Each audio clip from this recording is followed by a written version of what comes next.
I was wiping tables at a roadside diner when I saw my own restaurant on the local news. Not a rerun, not an old clip, a live segment. The camera panned across the front of Bella Verde Kitchen, the place I had built from a single leased storefront into a 3-location neighborhood chain in Portland, Oregon.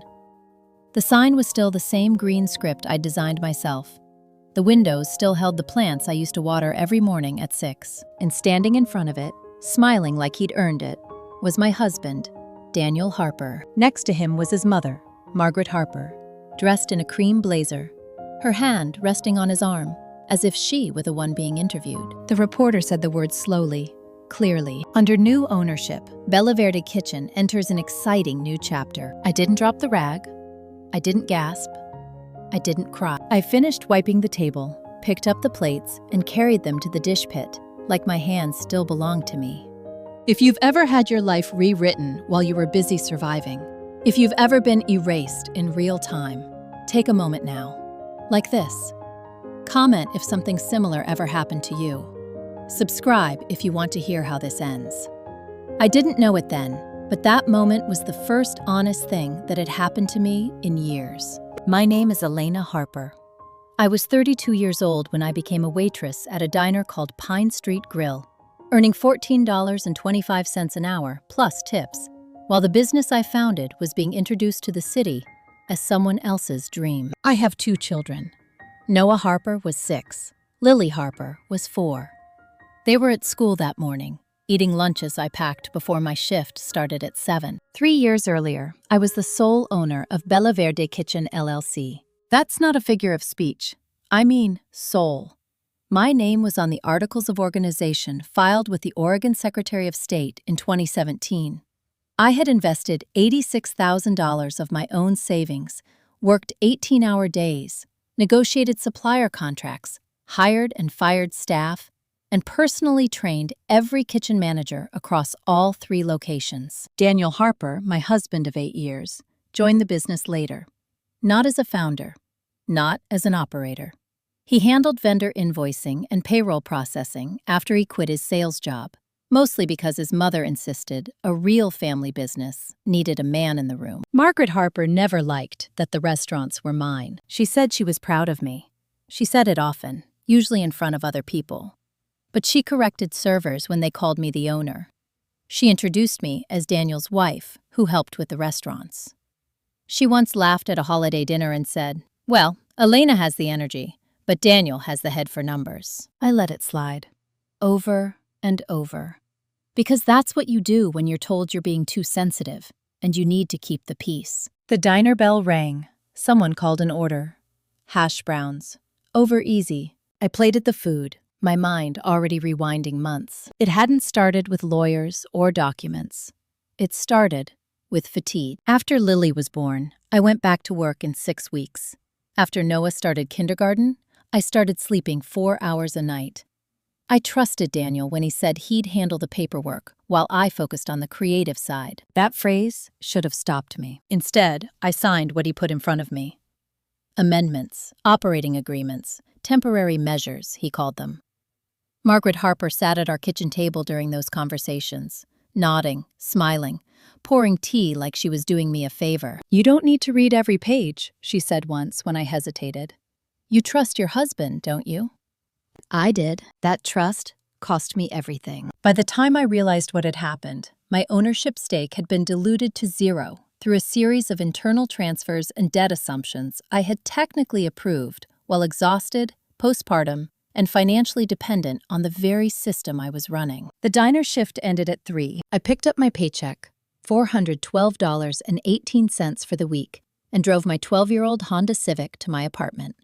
2 bedrooms, 1 bathroom. Rent due on the 1st. I shared the space with my kids, and a silence that felt heavier than any argument I'd ever had. Daniel Harper had moved out 6 months earlier. He said it was temporary. He said he needed space.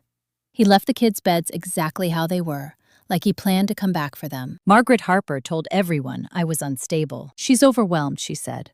The business was too much for her. I unpacked groceries and checked my phone. 3 missed calls, 1 voicemail. It was Daniel. "Elena, we need to talk. You can't keep making things difficult. The transition is already done. Transition. Like I'd been replaced by a software update. That night, after the kids were asleep, I sat at the small kitchen table and opened the folder I'd been avoiding for months.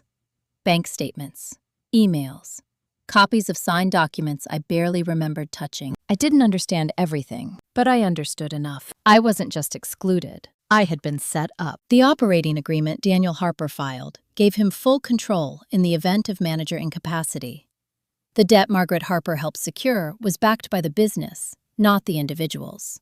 And the timing of my removal coincided exactly with the moment I stopped being useful. The realization didn't come with rage. It came with clarity. I wasn't dealing with a broken marriage. I was dealing with a coordinated betrayal. I tucked the folder back into my bag and turned off the light. The kids would wake up early.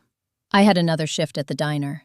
And somewhere across town, my former restaurant was closing early for a private investor meeting I wasn't invited to. They thought I was finished. They thought I'd disappear quietly. They were wrong. Because the thing about losing everything is that it frees you to pay attention. And once I started paying attention, I noticed things Daniel Harper and Margaret Harper never imagined I would see. By the end of that week, I would make a phone call that changed the shape of their confidence. But at that moment, sitting in the dark with my children sleeping down the hall, I made a decision I didn't announce to anyone. I stopped asking how this happened, and I started planning what would happen next. The first thing I did was stop trying to explain myself. For months, I'd been answering questions I didn't owe anyone answers to.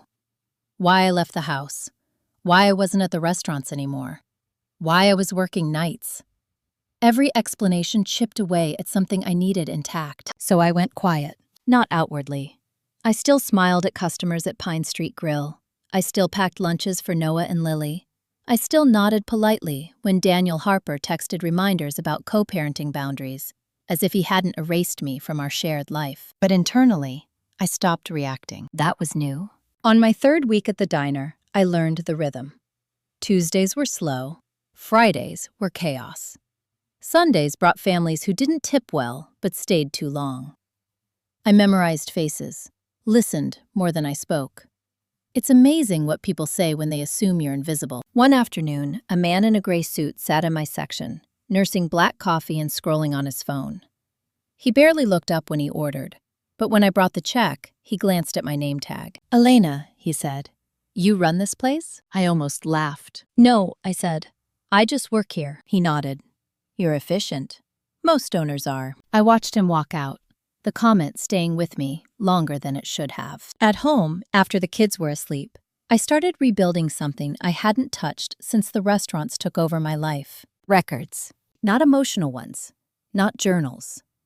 Data. I requested copies of every filing associated with Bella Verde Kitchen LLC from the state website. I paid $5 per document and downloaded PDFs that told a story Daniel never expected me to read. The changes weren't illegal on their face. That was the clever part. They were procedural, buried in amendments filed late on Friday afternoons, each one signed by me digitally, timestamps clustered around moments I could barely remember. 2 weeks after Lily's birth. 3 days after Noah broke his arm. The night my father was hospitalized, and Daniel said, "Just sign it so I can handle things." I printed everything and spread it across the table. It wasn't theft in the dramatic sense. It was something worse. It was consent engineered under pressure. That's when I understood what I was actually dealing with. Margaret Harper wasn't just manipulative. She was methodical. She'd been an office manager for 30 years before she retired.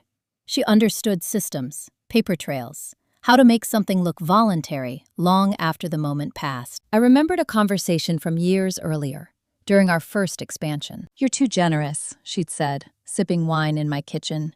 "People like you need structure." At the time, I thought she meant schedules. Now I knew she meant ownership. The following Monday, I met with a lawyer. Not a high-powered firm, not a flashy office. Just a second-floor suite above a nail salon on Burnside Street. His name was Thomas Reed, and his door plaque read Reed and Holloway, Family and Civil Law. He looked at me over wire-rimmed glasses as I slid the folder across the desk. "I don't have money for a fight," I said before he could speak. "I just need to know what's real." He nodded slowly. Then we'll start there. I watched his face change as he read. Not shocked, focused. This is sophisticated, he said after a while. Not accidental. I know, I replied. You signed these, he said carefully. Yes, I said, but not freely. He leaned back. That's harder to prove. I'm not asking to prove it yet, I said. I'm asking what leverage exists. That made him smile, just slightly. There's always leverage, he said. It just depends on timing. He pointed to one document, a loan guarantee, not from a bank, from a private lender tied to Margaret Harper's retirement fund. Did you know about this? He asked. I shook my head. This loan was secured against future franchise value, he said, which assumes growth. And if growth doesn't happen? I asked. Then the guarantee holder gets nervous, he said. And nervous people make mistakes. I left his office with a plan. That wasn't revenge. It was patience. At home, Daniel Harper called that night. You met with a lawyer, he said. It wasn't a question. I paused. How do you know? He exhaled. Mom saw your car. Of course she did. You don't need to do this, he continued. We can work something out. Work what out? I asked. My disappearance? He didn't answer. The kids need stability, he said finally. I smiled to myself. They do, I said. That's why I'm building it. He hung up. The next day at the diner, Margaret Harper came in. She hadn't stepped foot in that place before. She stood just inside the door, surveying it like an inspector. Elena, she said when she saw me, we need to talk. I wiped my hands and walked over. About what? I asked. She lowered her voice. This phase you're going through. It's not healthy. I looked at her carefully. The perfect hair, the pearl earrings, the confidence of someone who had never been told no by anyone she considered relevant. I'm working, I said. If you're ordering, I can help. Her eyes flashed. Don't be difficult. I'm not, I said calmly. I'm employed. She leaned in.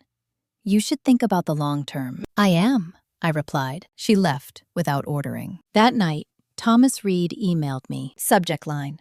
One more thing. He'd found something buried in the filings. A clause that required disclosure to all former managing members before any sale or franchise agreement. They hadn't done that.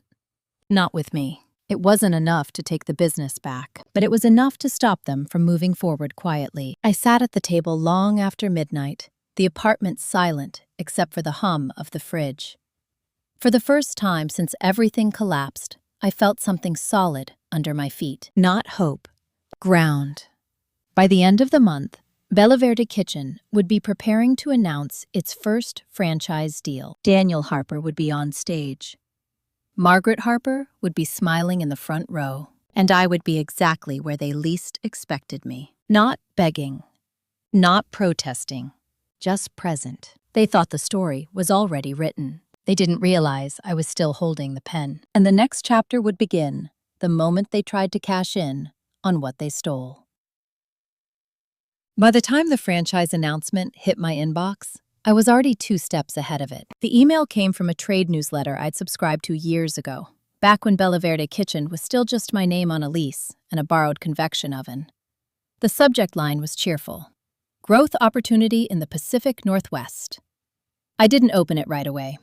I finished wiping down my station at Pine Street Grill first, stacked the plates, and clocked out. Control starts with small decisions. On the bus ride home, I read every line.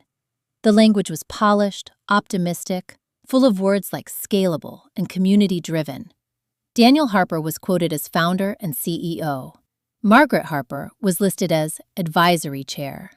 My name didn't appear once. I didn't feel anger, not anymore. What I felt was something quieter and sharper. Recognition. They were rushing. At home, Noah was doing math homework at the kitchen table, while Lily colored on the floor. I kissed the tops of their heads, set down groceries, and made pasta from scratch, because it was cheaper, and because the rhythm of it kept me steady. Later, after they were asleep, I called Thomas Reed. They're announcing a franchise, I said. I saw, he replied. They're hosting a signing event. Public? Yes. I smiled into the phone. Good. There's a moment when you've been stripped down to survival, when you stop imagining outcomes and start calculating probabilities. Mine were improving. The next morning, I asked my manager at the diner for extra shifts. She raised an eyebrow, but didn't argue. I picked up mornings and late nights. I learned the names of the regulars. I learned which cooks cut corners and which ones cared. I watched how inventory moved, how waste happened, how costs crept up when no one was paying attention. It reminded me of the early days. I wasn't bitter about where I was. I was observant. One night, a woman named Karen Liu sat in my section. She wore a navy blazer and had the posture of someone used to being listened to. She ordered grilled salmon and iced tea, asked questions about the menu, and tipped well. When I cleared her plate, she looked up at me. "You ever work in food service management?" she asked. I met her gaze. "I used to own restaurants." She didn't laugh. She didn't doubt me. "Used to?" she asked. "Family situation," I said. She nodded slowly. "Those are the hardest exits." She left her card on the table. Karen Liu, operations consultant. I didn't call her right away. I put the card in my wallet and waited. Timing matters. At the end of the week, Daniel Harper emailed me. Subject: franchise event. The body was brief, formal. He invited me to attend, said it would be good for the kids to see Daddy's work, suggested we could talk afterward. I replied with one line: "Thanks for the invite. I'll be there." No punctuation beyond that. The event was held at a hotel downtown, the kind with glass walls and echoing floors. I wore a black dress I'd bought secondhand, and shoes that didn't pinch. I dropped the kids off with my sister, Claire Martinez, who kissed my cheek and said nothing except, "Be careful." I arrived early and sat in the back. The room filled with investors, franchise hopefuls, local press. Daniel Harper worked the crowd with practiced ease. Margaret Harper stood beside him, smiling like she'd already won. When Daniel took the stage, he talked about vision, about resilience, about building something from nothing. I listened without reacting. Halfway through, I noticed a man near the side wall. Mid-50s, expensive watch. He was whispering to another attendee, frowning slightly. That was my cue. I stood and walked calmly to the registration table. I gave my name to the young woman checking badges. "Elena Martinez," I said. She looked confused, then nervous. One moment, Margaret Harper saw me then. Her smile froze. Daniel followed her gaze and faltered mid-sentence. I didn't wave. I didn't interrupt. I just stood there, visible. After the presentation, during the mingling phase, I approached the man with the watch. "Hi," I said. "Elena Martinez." He raised an eyebrow. "I know. Then you know I wasn't notified," I said softly. His expression tightened. "We're discussing that." "I'm sure," I replied. "I just wanted to confirm you have my contact information now." I handed him a card. Not flashy, just my name and number. "I look forward to your call," I added. Daniel appeared at my side then. "Elena," he said too brightly. "Can we talk?" "Of course," I said. We stepped into a hallway. Margaret followed. "This isn't appropriate," she snapped. "I was invited," I said evenly. "You're trying to embarrass us," Daniel said. "No," I replied. "I'm reminding people I exist." Margaret's eyes narrowed. "You signed everything." "Yes," I said. "And you failed to disclose." Daniel swallowed. "We can fix this." I tilted my head. "Can you?" That night, after the event, my phone rang. Karen Liu. "I heard you were at the signing," she said. "Yes," I replied. "I'm consulting for one of the interested groups," she said. "They asked about you." "And?" I asked. "I told them the truth," she said. "That you built something valuable and were pushed out." Silence stretched. "If you're open to it," Karen continued, "I think there's a way back in. Not how you expect." I closed my eyes. "Tell me," I said. She explained slowly, carefully. "A restructuring opportunity, a parallel venture, a way to acquire undervalued assets once confidence wavered. It wasn't revenge. It was reclamation." When I hung up, I felt that familiar phrase settle in my chest again. I am not small. I am not finished. The next move wouldn't be public.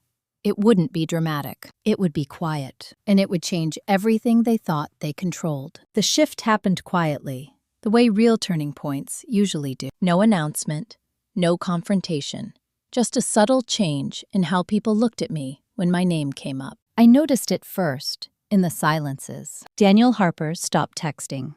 Not because he was done trying to control the narrative, but because someone had told him to stop.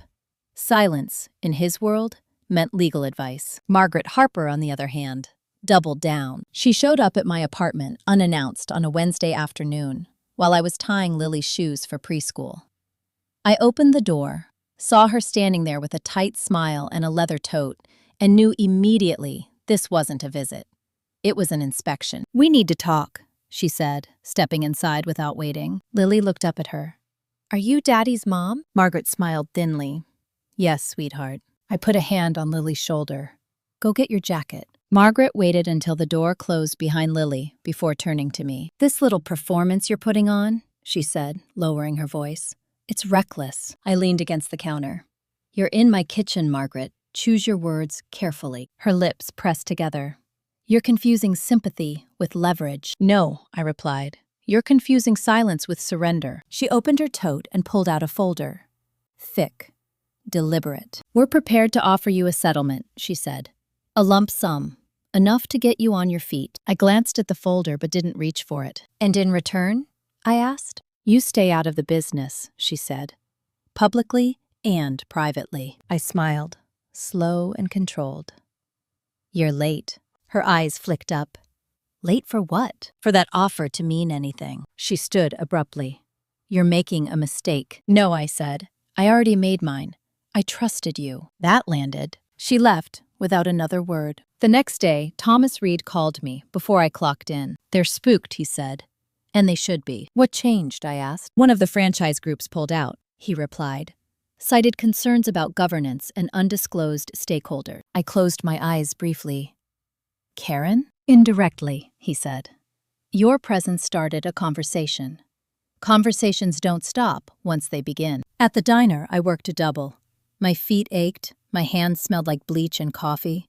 I welcomed the exhaustion because it kept me grounded, because it reminded me I could survive on less than I once had. During my break, I called Karen Liu. "I'm listening," I told her. She didn't waste time. "There's a restaurant group looking to acquire distressed concepts, not franchises, operations." "Meaning?" I asked. "Meaning they wait for overextension," she said. "For debt pressure, for internal fractures." "And then?" I prompted. "They buy pieces," she said. "Locations, staff, supply contracts, not names." Bella Verde's strength had always been people and process. The name was just packaging. "What's my role?" I asked. "If you want it," she said, "you'd be the transition lead."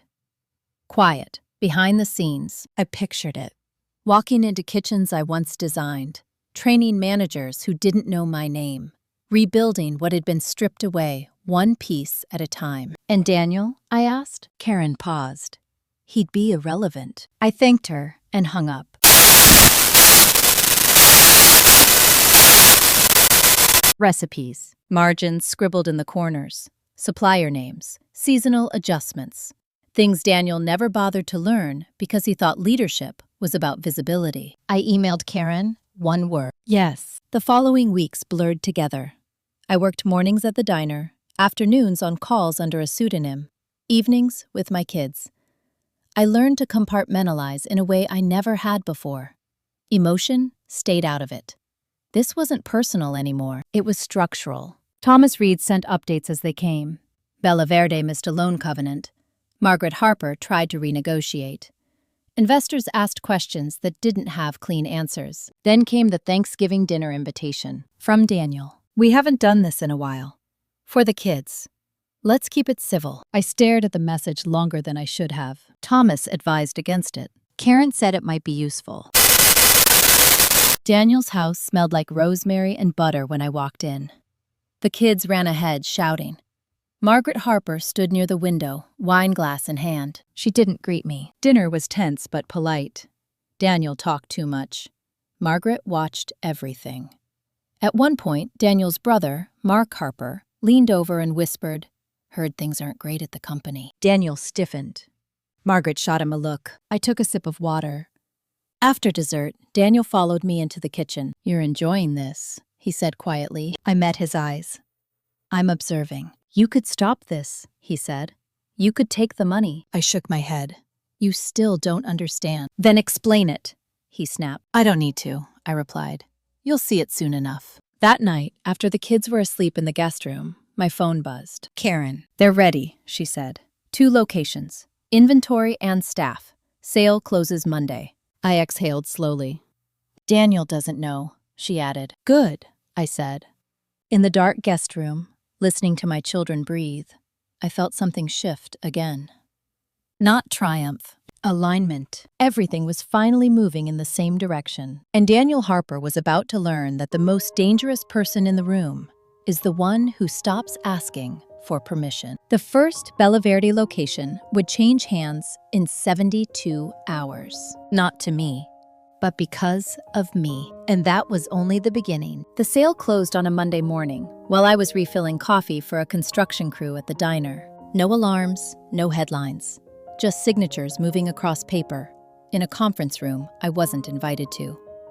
Transferring 2 Bella Verde kitchen locations into a holding company Daniel Harper had never heard of. By the time I clocked out, the first domino had already fallen. I found out an hour later, sitting in my car with the heater running, scrolling through an internal staff group chat I was still quietly part of. Someone had posted a photo of a new regional manager standing in the back of the Hawthorne location kitchen. New badge, new clipboard. No explanation. The caption read, "Change is happening fast." I smiled once and put the phone down. That afternoon, Karen Lou called me from her office. "It went clean," she said. "No objections, no delays." "And Daniel?" I asked. "He signed," she replied. "Didn't ask enough questions." Of course he didn't. Daniel had always believed ownership was about titles, about being the one at the front of the room. He never understood that control lives in the margins, in timing, in what gets overlooked. "What's next?" I asked. "Transition," Karen said, quietly. "You'll start this week." I nodded, even though she couldn't see me. "Send me the schedule." My first shift wasn't at the diner. It was at Bella Verde, not as owner, not as manager, not as anything anyone would recognize. I walked into the Hawthorne location, wearing black jeans and a plain gray sweater, my hair tied back. The staff glanced up, some faces familiar, others new. No one stopped me. No one asked questions. That, more than anything, told me how much had changed. The new regional manager, a woman named Denise Carter, was standing near the prep station. She was in her 40s, calm, observant, the kind of leader who didn't need to raise her voice. "Elena," she said when she saw me, "you're early." "I like to see kitchens before service," I replied. She nodded. "Me too." Denise knew exactly who I was. That was part of the agreement. She didn't treat me like a secret. She treated me like a tool being used carefully. We walked the line together. I pointed out inefficiencies. She listened.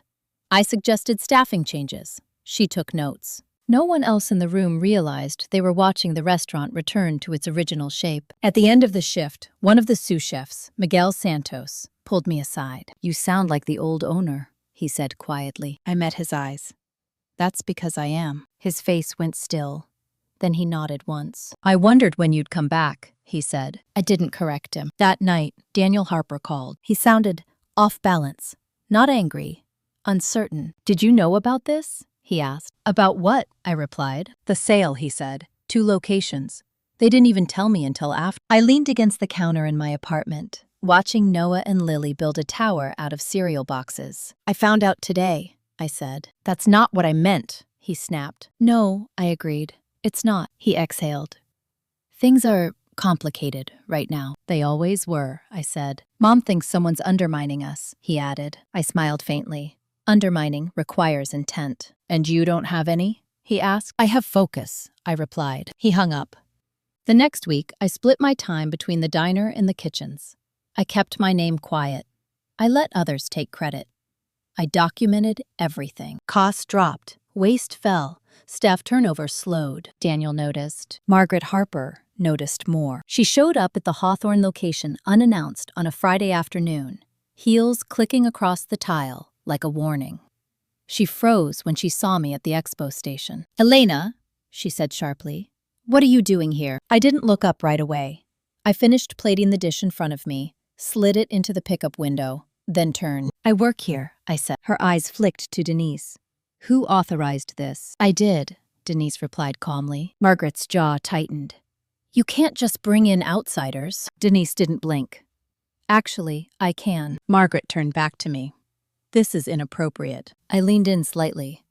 So was using my signature to erase me. The room went quiet. Margaret lowered her voice. You think this gives you power? No, I said. I think it shows me where it is. She left without ordering. That weekend, Thomas Reed called. They're scrambling, he said, trying to consolidate remaining assets. There's talk of selling the flagship location. The flagship. The original Bella Verde. The one with the brick oven I'd rebuilt myself. When? I asked. Soon, he said. They're under pressure. I closed my eyes. Keep me posted. On Sunday night, after the kids were asleep, I sat at the table and opened my laptop.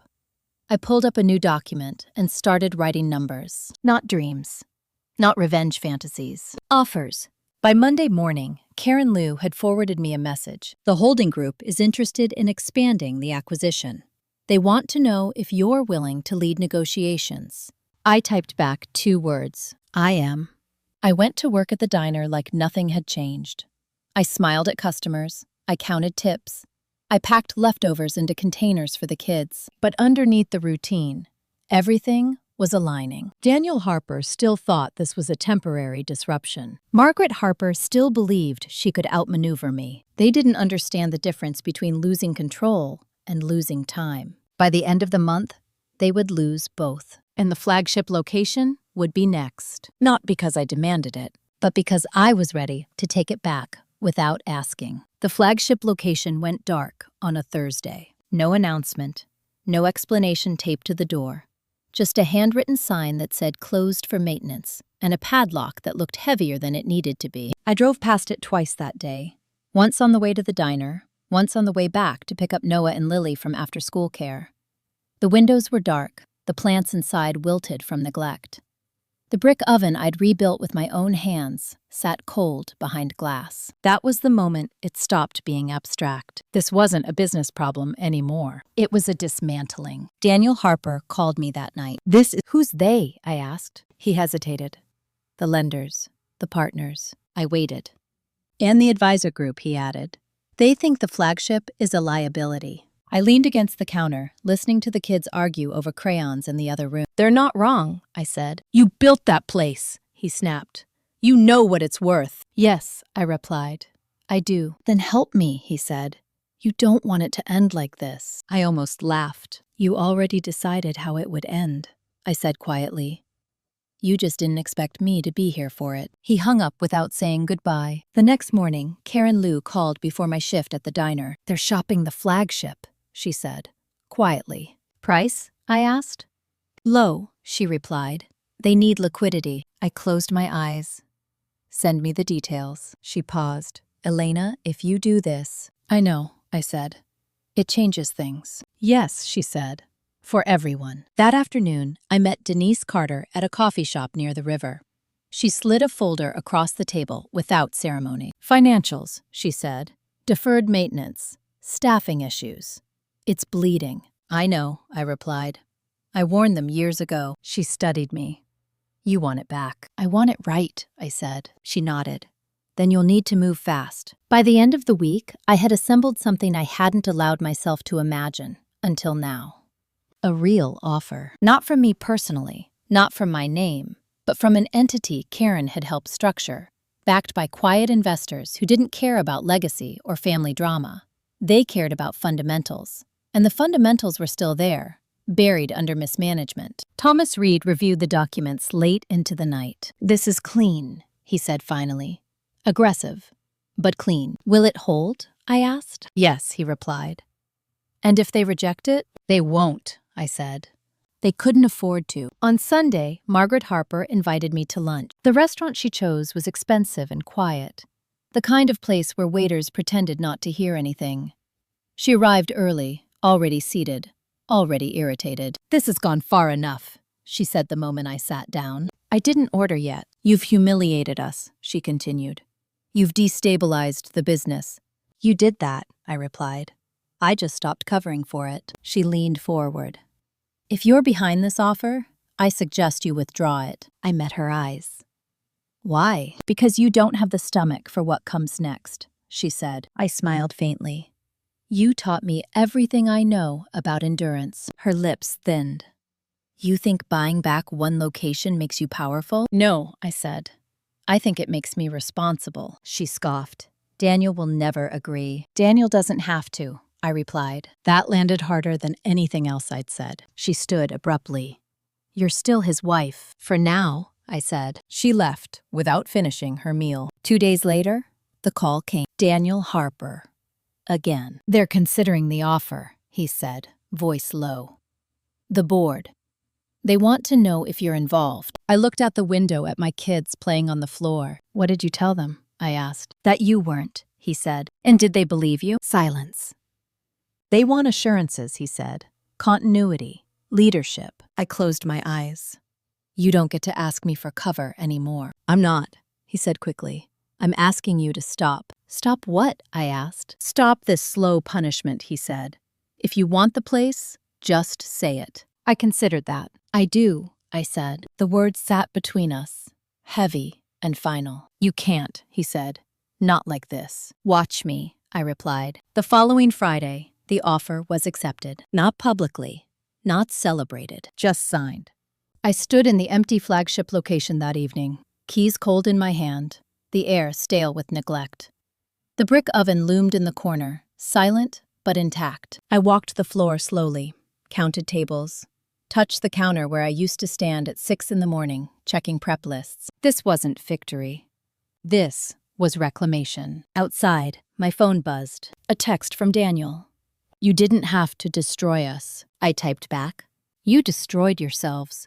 I just stopped holding the weight. I turned off the lights and locked the door behind me. Tomorrow, I would start hiring. The week after that, renovations. And somewhere between rebuilding a kitchen and rewriting a life, Daniel Harper and Margaret Harper would finally understand something they never learned when they had power. You can erase a woman from paperwork. You can't erase her from the work she knows how to do. And the moment she stops trying to belong, she becomes impossible to control. The real reckoning was coming. And this time, it would be public.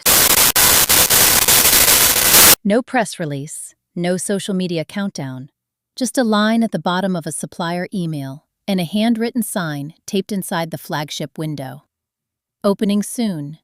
New management. That phrase did more damage than any accusation I could have made. Within 48 hours, my phone started ringing. Former managers, line cooks who'd left after Daniel took over, vendors who'd been squeezed, then dropped.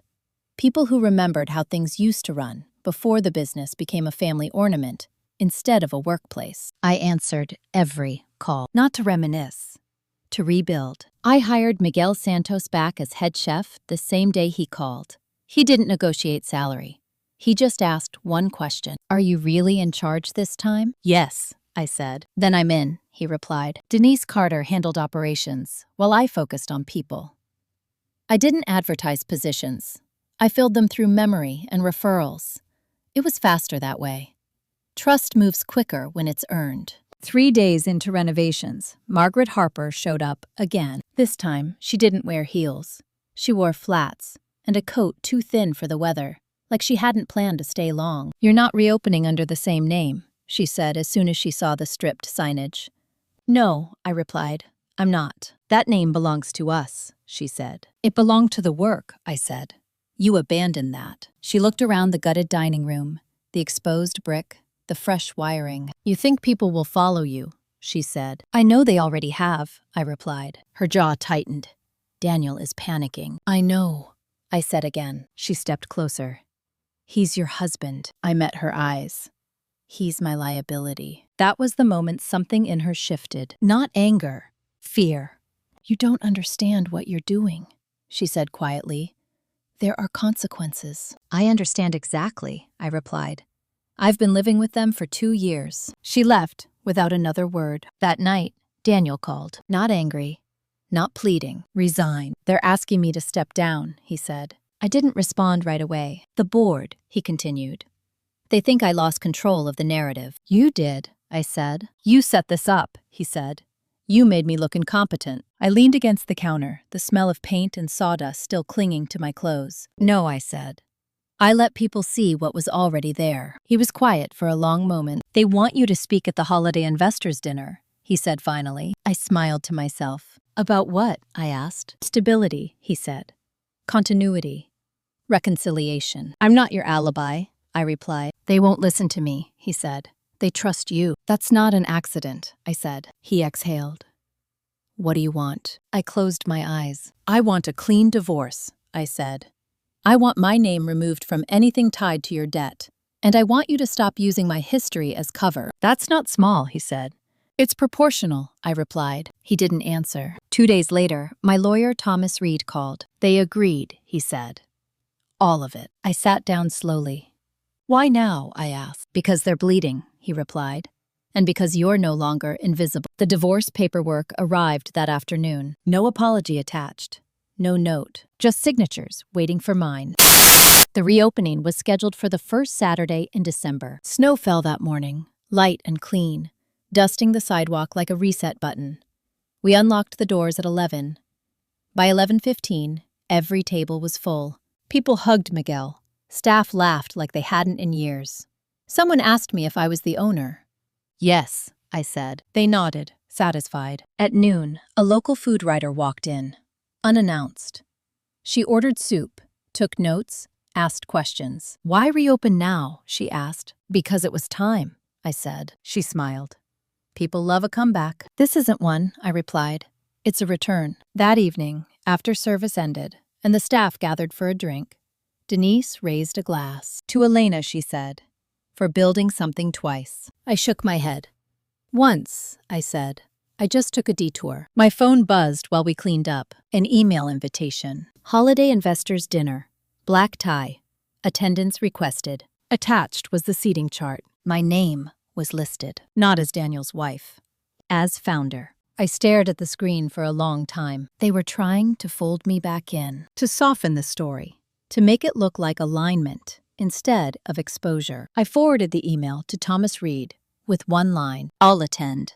On my terms. He replied almost immediately. I'll be there. I closed the restaurant that night myself, locking the door slowly, deliberately. Outside, the snow kept falling. Somewhere across town, Daniel Harper was rehearsing explanations he'd never needed before. Margaret Harper was likely doing the same, tightening her grip on a narrative that no longer belonged to her. They thought the dinner would be a reset. They didn't understand it would be a reckoning. Because this time, I wouldn't be standing in the back of the room. I'd be seated at the table, and everyone would finally hear the part of the story they'd worked so hard to erase. The invitation sat on my kitchen counter for 2 days before I touched it again. Black tie. Holiday investors dinner. Downtown hotel ballroom. The kind of event that existed to reassure people that money was safe in familiar hands. I knew the room without seeing it. Crystal glasses, linen napkins, soft lighting meant to blur discomfort. Daniel Harper would be there early, shaking hands too firmly.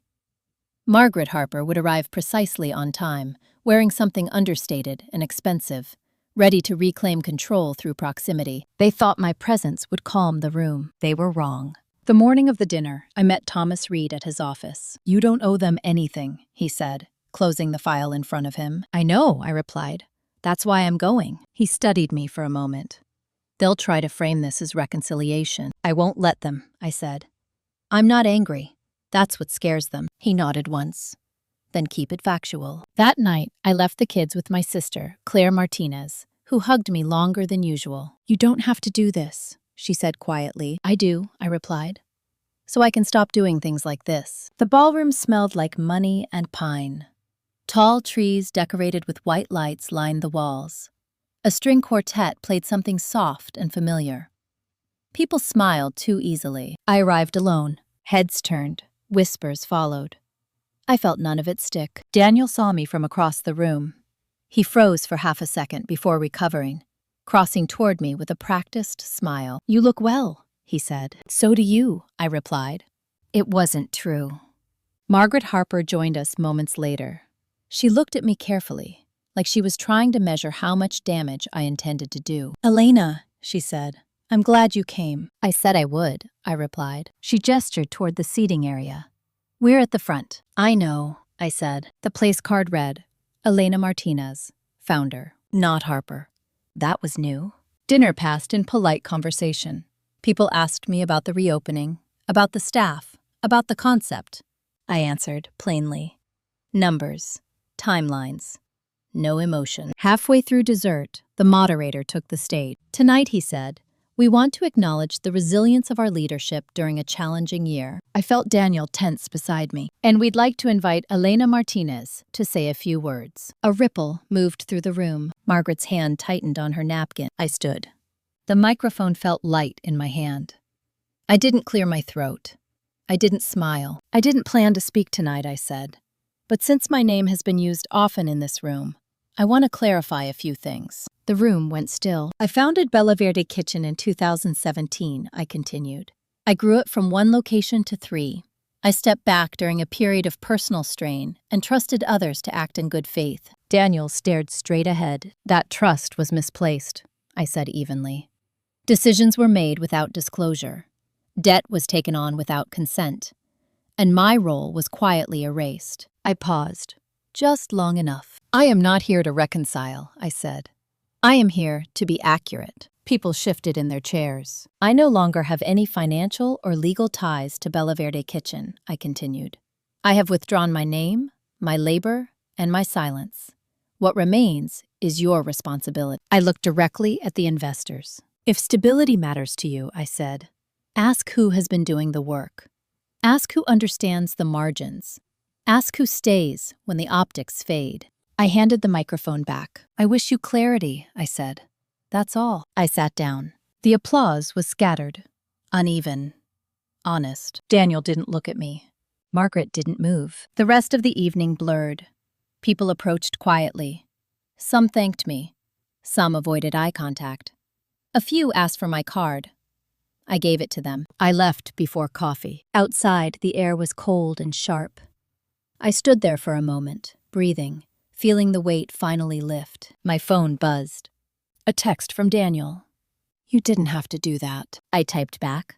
I did. Another message followed, almost immediately. You've ruined any chance of fixing this. I stared at the screen. Then I replied, you ruined it when you thought I wouldn't speak. I put the phone away and walked to my car. The next morning, headlines were careful but clear. Founder breaks silence at investor dinner, questions raised about governance at Bella Verde. Denise texted me a photo of the restaurant at noon. A line out the door. Karen Liu called an hour later. People are asking about you, she said. They always were, I replied. They just didn't know it yet. That afternoon, Thomas Reed emailed. Daniel Harper has formally resigned. Board appointing interim leadership.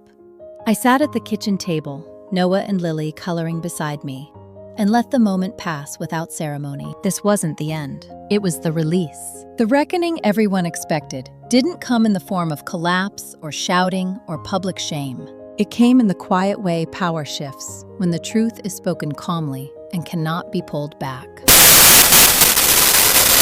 One final tie to cut. And it would happen not in a ballroom or a courtroom, but somewhere much smaller, where control had first been taken from me. The next chapter wouldn't be loud, but it would be final. The courthouse was smaller than I remembered. I hadn't been there since Noah was born, filing paperwork for a name change after Daniel and I married.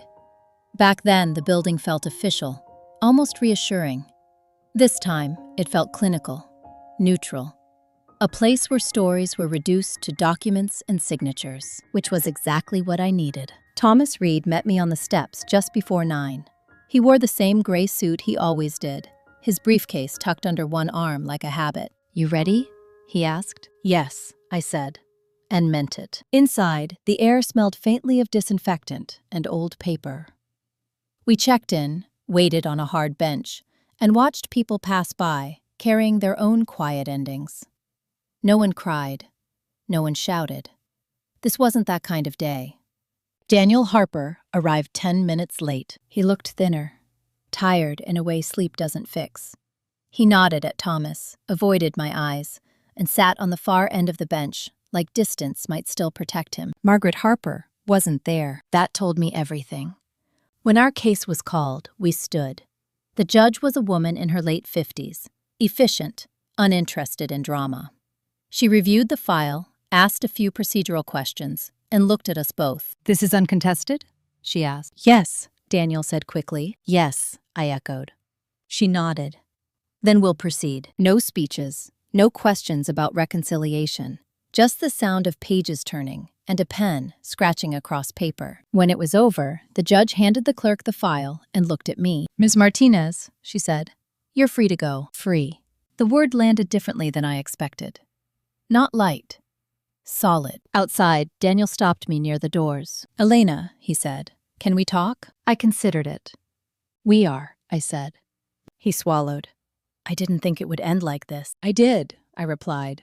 "Just not this cleanly." He ran a hand through his hair. "Mom thinks you did this to punish us." I met his eyes. "I did this to stop bleeding." He nodded slowly. "She doesn't see it that way." "I know," I said. "She never will." He hesitated. "I'm stepping away from the business entirely." "That's wise," I replied. He laughed once, bitter. "You always say things like that. Like it was obvious." "It was," I said. "Just not to you." He opened his mouth, then closed it.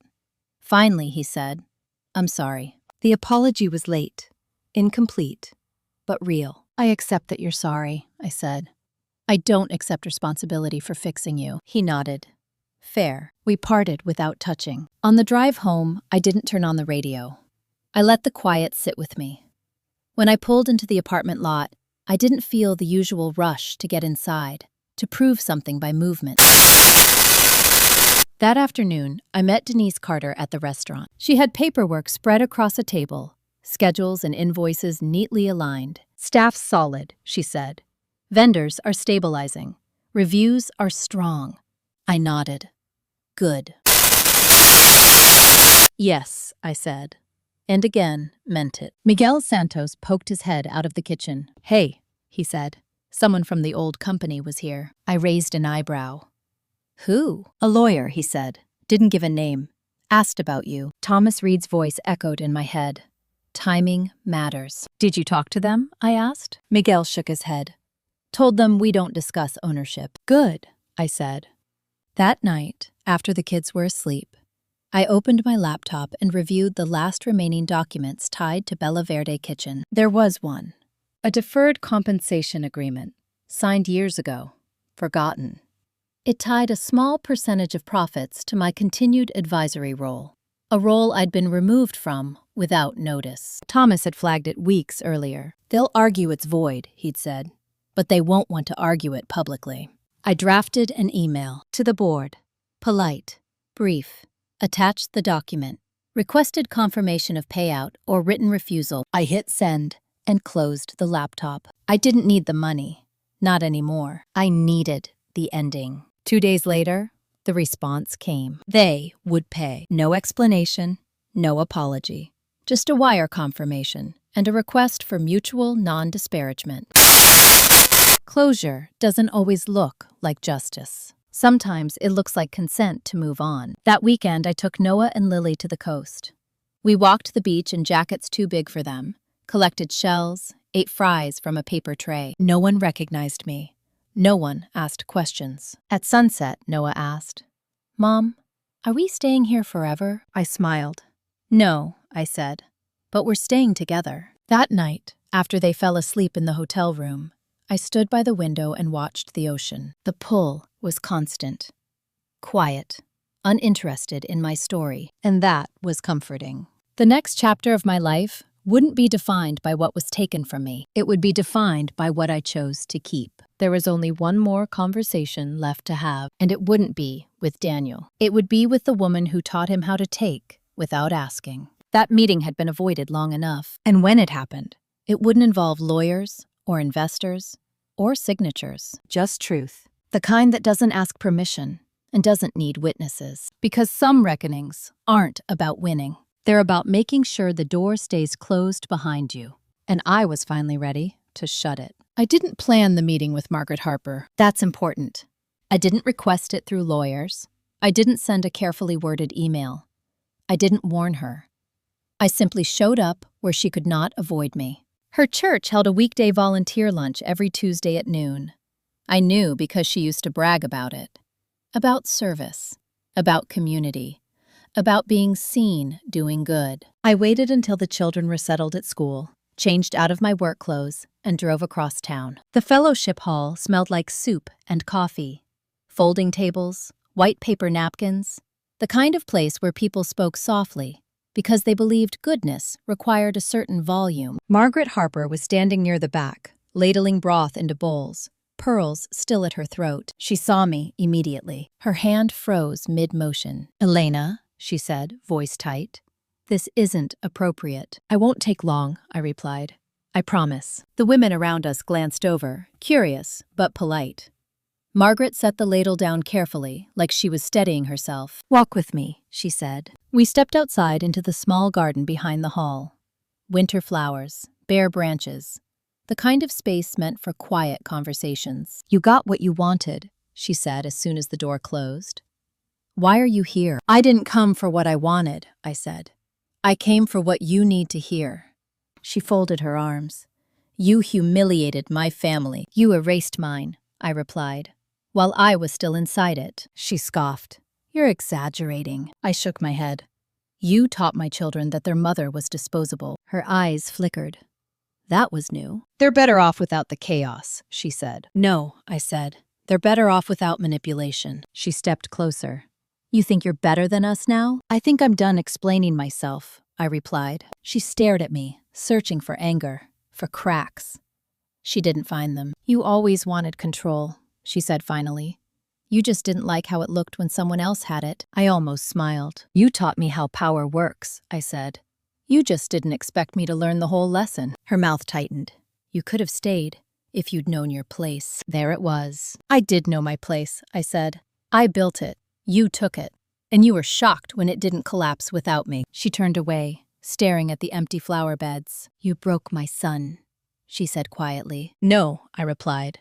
"I stopped protecting him from himself." She didn't answer. "I didn't come to threaten you," I continued. "I didn't come to negotiate.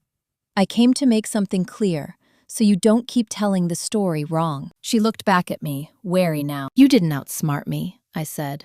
"You didn't win. You didn't lose because of bad luck or betrayal. You lost because you mistook control for competence." The words settled between us. "I'm not taking anything else from you," I said. "Not money, not names, not apologies. Because you don't get to rewrite this ending," I said. "I'm the last person you need to hear it from." Her shoulders sagged slightly. "You were supposed to disappear," she said. "I know," I replied. We stood there in silence, the noise of the hall muffled behind us. Finally, she said, "You think this makes you free?" I nodded. "I already am." I walked back inside, nodded politely to the women serving lunch, and left without looking back. That afternoon, I went to the restaurant. Denise was on the phone. Miguel was laughing with a line cook. The place hummed the way it used to when decisions were made by people who understood consequences. I checked the books, reviewed next month's numbers, approved a raise for a dishwasher who'd stayed late 3 nights in a row. Power looks like that, I thought. Not speeches, not inheritance. Responsibility. That evening, Daniel emailed. Subject, "Thank you." No body text. I didn't reply. Not because I was angry, because there was nothing left to say. Later that night, I tucked Noah and Lily into bed. Lily asked if Grandma Margaret was coming for Christmas. "No," I said gently. "Why?" she asked. I thought about it.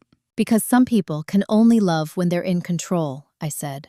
"And that's not the kind of love we build our home with." She nodded, satisfied. After the lights were out, I sat alone in the living room and opened my notebook. To plan the next year. Expansion.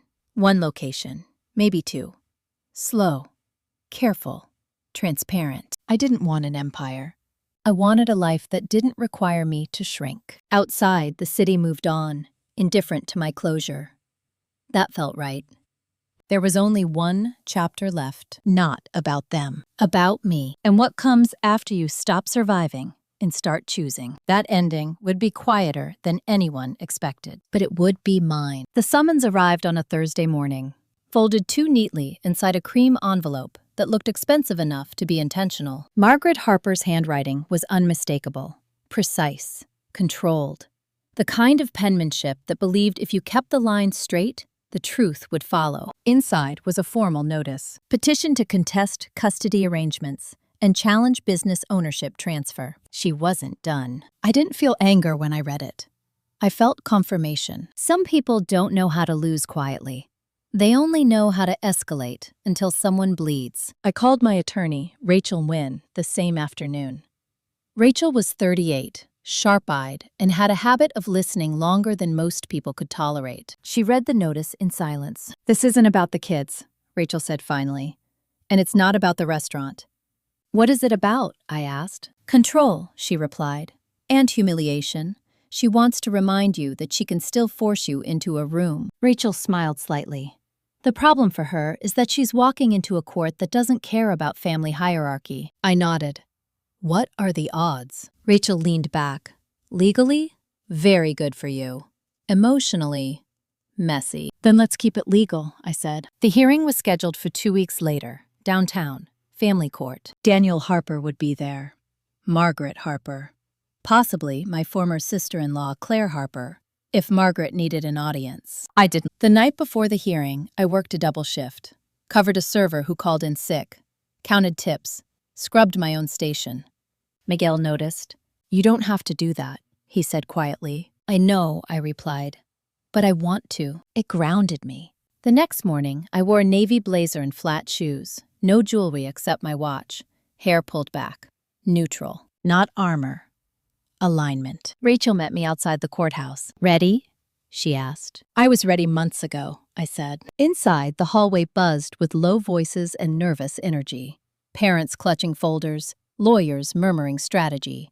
A crying toddler somewhere behind a closed door. Margaret Harper sat upright on a bench, pearls in place, hands folded. Daniel Harper stood beside her, jaw tight, eyes darting. He avoided my gaze. Claire Harper arrived late, heels clicking, phone still in hand. She glanced at me once, then looked away like I'd inconvenienced her. We were called in. The courtroom was plain. No drama, no grandstanding. Just wood benches, fluorescent lights, and a judge who looked tired of stories that thought they were special. Judge Linda Moreno listened carefully. Margaret spoke first. She framed it as concern. The children's stability, their exposure to a mother who worked long hours, a restaurant environment, late nights. She never said my name directly. "She is unfit to provide consistency," Margaret said, "and the business transfer was done under duress. My son was emotionally compromised." Judge Moreno nodded once, unreadable. Rachel stood. She didn't raise her voice. She laid out facts. The financial records, the lease agreements, the signed documents transferring ownership back to me, the custody evaluations, school reports, pediatrician notes. "The children are thriving," Rachel said calmly, "and the business was never the respondents to take in the first place. It was acquired through misrepresentation." Margaret's lips tightened. Daniel finally spoke. "Elena chose work over family," he said. His voice cracked slightly. She walked away. I looked at him then. He flinched. Rachel gestured to me. "My client would like to respond." I stood. I didn't look at Margaret. I looked at the judge. "I didn't walk away," I said. "I was pushed out of a marriage and a business I built. When I lost everything, I didn't disappear. I showed up. Every day. For my children, for my work." I paused. "I don't need revenge," I continued. "I need boundaries. And I'm enforcing them, legally." Silence. Judge Moreno leaned forward. "Mrs. Harper," she said to Margaret, "this court does not exist to preserve your sense of authority." Margaret's eyes widened. "Custody remains unchanged," Judge Moreno continued. "Business ownership is upheld as transferred. Any further attempts to interfere will result in sanctions." She looked at Daniel. "You signed those documents," she said. "You don't get to regret consent after the fact." Gavel. Done. Margaret didn't move. Claire stared at her phone. Daniel sat down heavily, hands shaking. Outside the courtroom, Margaret finally spoke. "You think this is over," she said. "But you've made enemies." I met her gaze calmly. "I made distance," I replied. "You just don't like how far it is." She opened her mouth, then closed it. I walked away. That afternoon, I took the kids for ice cream. Noah spilled chocolate on his shirt. Lily laughed until she snorted. Normal. Beautiful. That night, my phone buzzed. "Unknown number. You didn't have to destroy us. Daniel said on the other end. I didn't, I replied. You did that. I just stopped cleaning up after you. He was quiet. I miss my family, he said. So do I replied. That's why I built a new one. I hung up. The lights were low, chairs up, floors clean. I ran my hand along the bar. This place had seen me broken, exhausted, invisible. Now it felt steady. I pulled out my notebook. On the first page, I wrote one sentence. I don't owe access to people who mistake proximity for entitlement. The next morning, I received an email from a local food group. An investor interested in partnering. Slow growth. Ethical terms. I smiled. There was one chapter left. Not a battle. A decision about how loudly I wanted to live and who would be allowed to hear it. The first time someone called me resilient, I didn't correct them. Resilience sounds noble. It sounds earned. It sounds like something people admire from a safe distance. But the truth is simpler and colder. I didn't survive because I was strong. I survived because quitting would have cost me more than continuing. That realization settled in slowly on a quiet Sunday morning, months after the courtroom. Months after Margaret Harper stopped trying to control my life through paperwork and whispers. The restaurant was closed that day. No brunch rush, no reservations. Just silence. Sunlight coming through the front windows, dust floating in the air like it had nowhere urgent to be. I walked the floor alone. I counted tables without counting them. I checked corners that didn't need checking. I stood behind the bar and rested my hands where my palms had memorized the grain of the wood. This place no longer felt like proof. It felt like mine. Noah and Lily were with my mother, Karen Morales, for the weekend. Karen had always been quiet support, never loud advice. She helped when asked. She didn't insert herself into decisions that weren't hers. That difference mattered. I poured myself a coffee and sat in the booth by the window, the one Daniel Harper used to claim was his favorite. I realized something then.